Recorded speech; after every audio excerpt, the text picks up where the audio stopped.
जय माता की दोस्तों, माता रानी की पाप और आपके पूरे परिवार सदा और सर्वदा बनी रहे। दोस्तों आपका स्वागत है अपने channel my lovely home and garden में।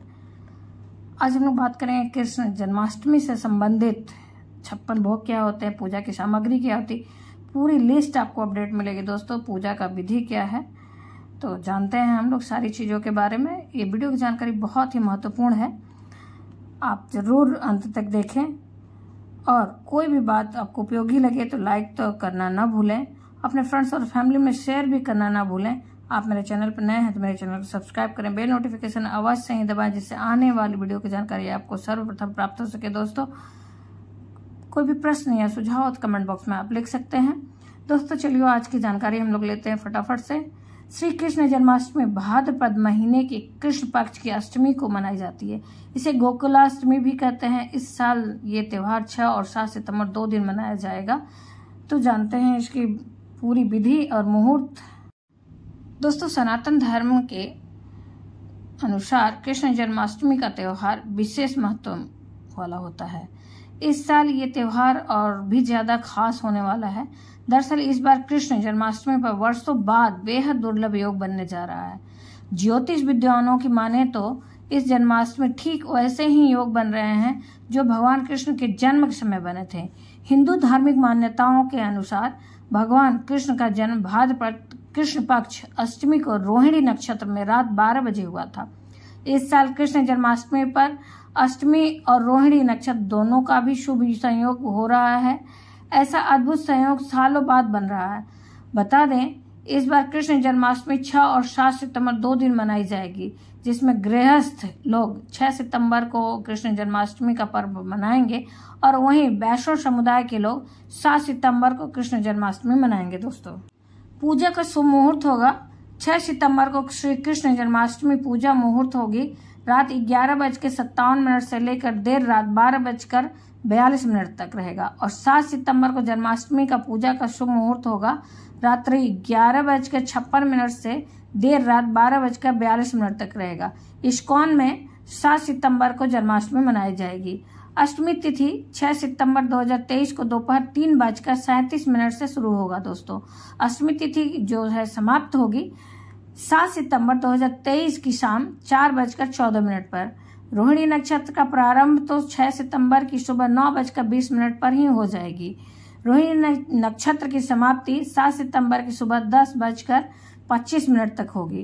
कृष्ण जन्माष्टमी की पूजा का विधि और मंत्र और कथा और आरती और फिर उसके बाद इसका महत्व क्या है और लड्डू गोपाल की पूजा के नियम और संपूर्ण जानकारी के बारे में आगे हम लोग जानते हैं। दोस्तों पूजा का शुभ मुहूर्त होगा जन्माष्टमी जो है 6 सितंबर को जो लोग मनाएंगे उनके लिए रात्रि 11:55 से लेकर 12:41 का रहेगा और ये 6 सितंबर को जन्माष्टमी का व्रत करेंगे उनके लिए ये समय रहेगा और पारण का समय होगा 7 सितंबर की सुबह 6:01 के बाद। फिर उसके बाद दोस्तों जन्माष्टमी के दिन हमें क्या करना चाहिए इस पे चर्चा कर लेते हैं। जन्माष्टमी के दिन सुबह जल्दी उठना चाहिए, साफ कपड़े पहनना चाहिए, स्नान आदि के बाद भगवान श्री कृष्ण का ध्यान करना चाहिए। जन्माष्टमी के दिन कृष्ण को माखन मिश्री का भोग अवश्य लगाएं, कन्हैया को झूला अवश्य झुलाएं। कृष्ण के जन्म के मतलब जन्म जो होता है अर्थात आधी रात तक व्रत करना चाहिए। कोई भी भोजन पहले से नहीं खाना चाहिए। अगर आपका शरीर साथ नहीं दे रहा तो फलाहार आप रह सकते हैं और नमक का सेवन नहीं करना चाहिए, चाहे वो सीधा नमक ही क्यों ना हो। जो कोई व्रत के बीच में अपना व्रत तोड़ता है और कुछ खा लेता है उसको व्रत का फल नहीं मिलता है। दोस्तों भगवान श्री कृष्ण को पंजीरी का प्रसाद अवश्य चढ़ाएं, उन्हें बहुत पसंद है। व्रत के बाद स्वयं भी इस प्रसाद को खाएं। फिर दोस्तों जानते हैं इस दिन नहीं करने वाले बातें क्या नहीं करना चाहिए। जन्माष्टमी के दिन शराब, मांस, मदिरा, साथ ही सुपारी, तंबाकू जो लोग खाते हैं उसका भी परहेज करना चाहिए। जन्माष्टमी के आधी रात तक किया जाता है ये सब जो है नियम। आधी रात के बाद ही पूजा वगैरह करने के बाद ही कुछ खाना पीना चाहिए। दोस्तों व्रत खोलने के बाद ही भोजन करें। ऐसा माना जाता है कि जन्माष्टमी के दिन स्त्री और पुरुष दोनों को ब्रह्मचर्य का पालन भी करना चाहिए और जन्माष्टमी के दिन रात्रि जागरण करने का भी नियम है। और उसी तरह से जन्माष्टमी के दिन किसी का अपमान भी नहीं करना चाहिए, कड़वे वचन नहीं बोलना चाहिए, क्रोध नहीं करना चाहिए। इन बातों का भी विशेष ध्यान रखें आप दोस्तों। और जन्माष्टमी इस साल वाली जो प्रॉब्लम है उसके बारे में थोड़ा चर्चा कर लेते हैं। इस साल कृष्ण जन्माष्टमी व्रत कब रखा जाएगा वाले पे बहुत ज्यादा कंफ्यूजन बन रहा है लोगों में। कुछ जगह ये व्रत 6 सितंबर को तो कुछ जगह 7 सितंबर को रखे जाने की बातें सामने आ रही हैं दोस्तों। दरअसल ये कंफ्यूजन जन्माष्टमी के 2 दिन मनाए जाने के कारण हो रहा है, लेकिन गृहस्थ लोगों के लिए सर्वोत्तम मुहूर्त जो होगा वो 6 सितंबर को ही प्राप्त होगा, तो इस बात का ध्यान रखें। और वैष्णव समुदाय के लोग 7 सितंबर को जन्माष्टमी का व्रत करेंगे। फिर उसके बाद दोस्तों पारण का हमने पहले ही बता दिया कि आपको जो लोग 6 सितंबर को व्रत करेंगे उन्हें 7 सितंबर को 6:01 के बाद से पारण का समय प्राप्त होगा, तो इस बात का विशेष ध्यान रखें, उस बीच अपना पारण कर लें। फिर उसके बाद आता है बात पूजा की। तो दोस्तों कृष्ण जी की पूजा उस दिन 3 पहर में किया जाता है। पहली पूजा होगी जन्माष्टमी के दिन सुबह में, सूर्योदय के बाद। जब आप सुबह में स्नान आदि कर लेते हैं उसके बाद करें। सूर्योदय से पहले वे स्नान कर लेना चाहिए ब्रह्म मुहूर्त में, और उसके बाद सूर्योदय होते होते पूजा भी कृष्ण भगवान की कर देनी चाहिए। सूर्योदय जब निकलने लगते हैं उस समय कहा जाता है कि अमृत बेला होता है उस समय। दूसरी पूजा का समय होगा जन्माष्टमी के दिन दोपहर के समय। दोपहर के समय सबसे पहले माता देवकी का जलाभिषेक करें, उसके बाद उनके लिए सूतिका गृह का निर्माण कर पूजा करनी चाहिए। फिर तृतीय पूजा होती है जन्माष्टमी के दिन। तीसरी पूजा का बहुत ही ज्यादा महत्व होता है, बहुत विशेष पूजा होती है, जो विशेष रूप से मध्यरात्रि के समय 12 बजे यानी कृष्ण जन्म के समय में की जाती है। इसमें श्री कृष्ण के बाल रूप की पूजा करनी चाहिए। दोस्तों छुट्टी तो ऐसे 7 सितंबर को मनाई जा रही है, सरकारी छुट्टियां जो मिलेंगी 7 सितंबर को मिलेंगी। अब दोस्तों 56 भोग पे चर्चा कर लेते हैं, इस दिन चढ़ाने वाले चीजों पे। जन्माष्टमी के दिन भगवान श्री कृष्ण को 56 भोग लगाया जाता है, लेकिन आम लोगों के लिए ऐसा कर पाना बहुत ही मुश्किल की बात हो जाती है। बहुत सारे लोग यह सोचने लगते हैं कि 56 भोग न लगाए जाने के कारण उनकी पूजा अधूरी रह गई, लेकिन ऐसा बिल्कुल नहीं है। बाल गोपाल को प्रसन्न करने के लिए यदि आप श्रद्धा पूर्वक माखन मिश्री का भी भोग चढ़ाते हैं तो वह बेहद प्रसन्न होते हैं और भक्त की हर मनोकामना पूरी करते हैं। पौराणिक मान्यताओं के अनुसार बाल गोपाल को मक्खन बेहद पसंद था दोस्तों, तो आप इससे भी अपनी पूजा कर सकते हैं। संभव हो तो आप पूरा 56 भोग लगाएं।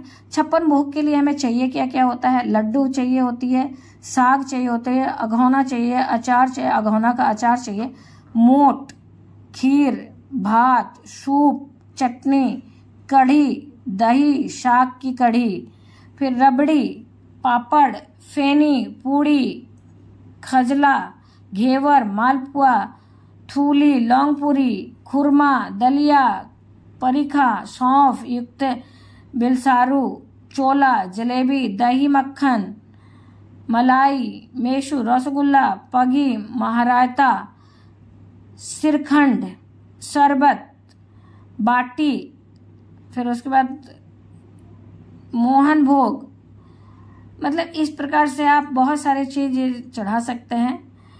मठरी, गाय के घी, सीरा, लस्सी, शुअत, मोहन, सुपारी, इलायची, फल, तांबुल, उसके बाद दोस्तों लौंग, इलायची और मिश्री, बहुत सारी ऐसी चीजें हैं जो आप चढ़ा के 56 प्रकार के भोग को लगा सकते हैं।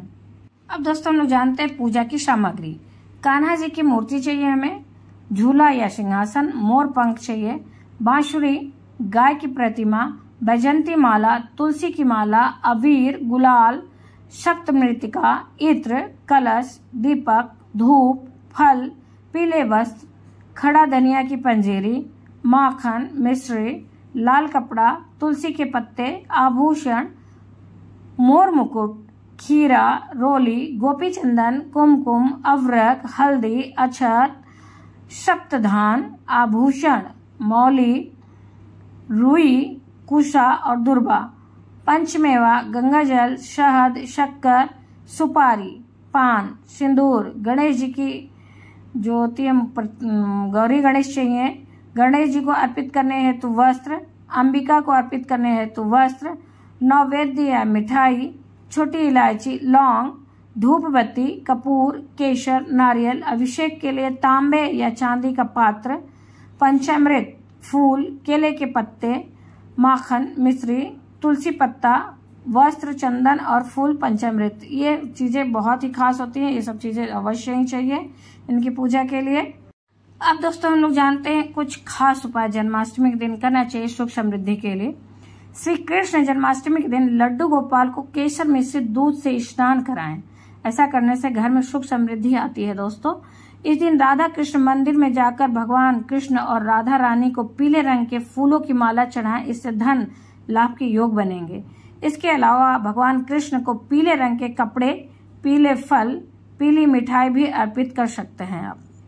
दोस्तों इस दिन भगवान के बाल स्वरूप की लड्डू गोपाल की पूजा की जाती है। इस दिन बाल गोपाल की श्रृंगार किया जाता है और उनके सोने के लिए पालना सजाया जाता है और इसमें उन्हें झूला भी झुलाया जाता है दोस्तों। तो इस उपाय को भी आप कर सकते हैं। कहीं पे अगर जहाँ पे किया जा रहा है तो वहाँ पे आप झूले का दान दे सकते हैं मंदिर वगैरह में। इससे भी आपको भगवान का विशेष कृपा प्राप्त होगा। श्री कृष्ण जन्माष्टमी के दिन भगवान श्री कृष्ण को दूध और गंगा जल से भी स्नान कराया जाता है और फिर उन्हें नए वस्त्र पहनाए जाते हैं। उनके माथे पर मोर पंख लगाया जाता है, उन्हें नई बांसुरी दी जाती है।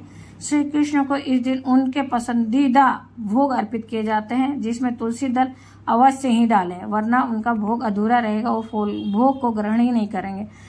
फल के साथ साथ मखाने, मक्खन, मिश्री, मिठाई, मेवे, पंजरी आदि शामिल किए जाते हैं।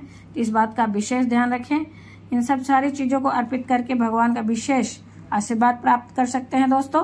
उम्मीद करते हैं इस वीडियो की जानकारी आपको उपयोगी लगी होगी। अगर उपयोगी लगी कोई भी जानकारी तो आप लाइक करना ना भूलें, अपने फ्रेंड्स और फैमिली में शेयर करना भी ना भूलें। आप मेरे चैनल पर नए हैं तो मेरे चैनल को सब्सक्राइब करें, बेल नोटिफिकेशन अवश्य ही दबाएं, जिससे आने वाले वीडियो की जानकारी आपको सर्वप्रथम मिल सके दोस्तों। फिर मिलते हैं एक नई जानकारी के साथ नए वीडियो में। तब तक के लिए जय माता की और लड्डू गोपाल के जन्मदिन की बहुत सारी शुभकामनाएं आप सभी लोगों को। फिर मिलते हैं दोस्तों नई जानकारी के साथ नए वीडियो में। तब